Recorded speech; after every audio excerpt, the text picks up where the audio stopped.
G'day guys, Roo here. Well, the Warriors, we're back in black, red and blue, and that means it's time to talk about 2002.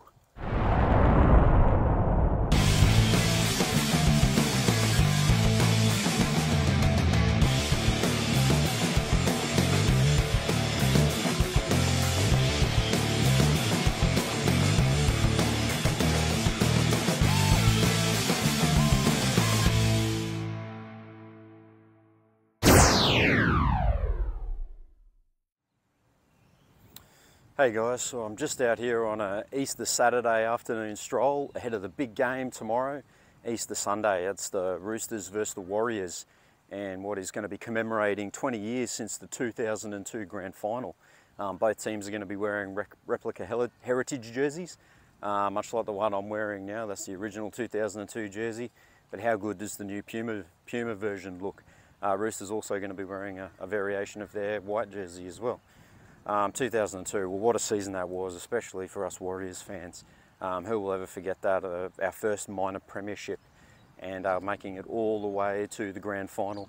Unfortunately, not getting the result that we wanted on the day, but still a great season to look back on. And what I really think of when I think of 2002 is the way that we played, the open attacking style of footy we played, based on big forwards, plenty of offloads, so much strike power all over the park. We had career best seasons from Stacey Jones and Ali Lauatiti, and they were really the backbone behind the driving force behind our season there. And we had some great strike power out wide with Henry Farfili and Francis Melly on the wings, and then also Clinton Torpey in the centres, and the ever reliable John Carlaw. And then, speaking of experience, we had a really good, well balanced side. We had the experience of Ivan Cleary at fullback, and guys like Campo in the pack there, sort of as a calming, settling influence.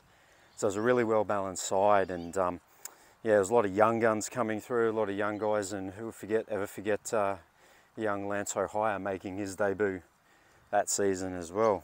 And yeah, we had some fantastic victories. One that really stands out was the game against the Bulldogs at Mount Smart Stadium, and they had won something like 17 games in a row, and we came up against them, and it was a real test of our premiership credentials and whether we're the real deal. And we came away with a good victory that day, and it made us all believe that we could really go all the way in that season. We had the team to do it. And yeah, not long after that, the Bulldogs were stripped of all their competition points due to a salary cap breach.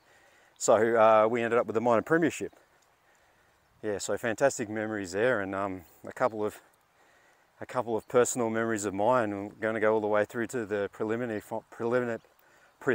final against the Sharks. The prelim final against the Sharks. What a fantastic occasion it was, the first in the club's history. And we were heavy underdogs despite being minor premiers. And I remember watching the game with my mate at his place, and the game was delayed on Channel 9. And we walked into his house before the game had started on 9, and they were watching Channel 7 or something like that, and it had a lot of live updated scores, and literally I walked in the exact moment when they were giving an update of the Warriors Sharks game, and they said, oh, it's the Warriors who are holding a narrow lead. And I was like, no, I don't want to hear this, la la la la la. Yeah, but anyway, the game started, and what a bruising, epic encounter it was. Such a close game, such a tough game. So many moments where the bounce of the ball just didn't quite go our way. I remember Francis Melly chasing after a Stacey Jones kick, and the ball just evaded him, and you're wondering if this is going to turn out to be one of those afternoons where it just doesn't go our way. But yeah, it came down to 10-all after Clinton Torpey scored a fantastic try down the sideline, taking on David Peachy, and then we had Brett Camorley levelling the score, so it was 10-all with about 6 minutes to go. I remember Peter Sterling's comment was, the games like this, they come down to key moments, and the star players, it's their turn to stand up and their time to shine. And when you need something done, he said, you go to your best. And I remember Stacey threading a grubber through into the in-goal area.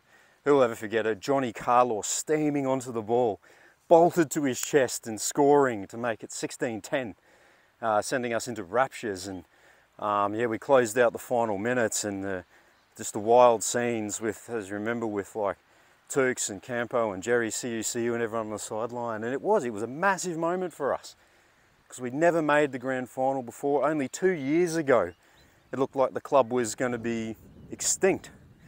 So, yeah, I just remember coming home and just a wave of emotion overcame me. And my mum gave me a big hug, and I just burst into tears because it was just, yeah, it just meant so much as a Warriors fan to finally have this success we've been craving. And as the players had kind of said in the lead up to the 2002 grand final, the week just went by so quick, and that's what it felt like for me as well. And before we knew it, it was Sunday night watching the game and had a mates over for a barbecue. And yeah, it was an awesome occasion, really looking forward to it. We didn't get off to the greatest start, and we were down 6 points to 2 at half time. A couple of moments that could have gone our way, but just didn't. And anyway, straight after half time, and the minutes after half time, Stacey obviously scores what is considered to be one of the greatest solo tries, not just in the grand final, but you've seen, I guess, in rugby league. And it just had us all believing we could actually get the job done here. What a fantastic try, and what a fantastic season from Stacey. I mean, we'll never ever forget that. It was, if there's anything to take away from that game, it's just Stacey's try has long been burned in our memories. And yeah, unfortunately after that there was we came close. I think we came close to Goodenbeil scoring, and if we'd gotten that try and pushed ahead a little bit more, it could have been different, but it wasn't to be. There were a few key moments there that I guess kind of fired up the Roosters, and then they went on and scored, you know, 4 more tries and just closed it out. And the final score probably didn't reflect the closeness of the match. But yeah, still a fantastic season to look back on. And yeah, it's bittersweet memories really, because the more that time goes on, the more I sort of look back on it and go, that could have been the one that got away. And I remember Campo said something very similar when we had a chat to him. It's like it just still hurts because we were such a strong side that year, and we had so many players playing in career best form and playing so well, and we felt like we had the game to go all the way. But yeah, it wasn't to be on the day. And yeah, hopefully tomorrow's match we can have a reverse result. But yeah, look, 2002, fantastic memories. Just, you know, it's our greatest ever season. The way that we played, the open attacking footy, the tries that we scored, the forwards offloading at will, just, you know, terrorising opposition teams, and just knowing that we could come out, we had the confidence to know that we could come out and beat anyone. So yeah, so, you know, 2002, although we didn't get the chocolates, it's still fond memories for all of us. So guys, what was your standout memory from 2002? Who was your favourite player back then, or what was a memorable victory that you remember from that season? There's so many to choose from, so comment below and let's get the conversation going. Always good to reminisce about the good old days. Thanks guys, cheers, and thank you always for supporting Ruin Hammer. Legends.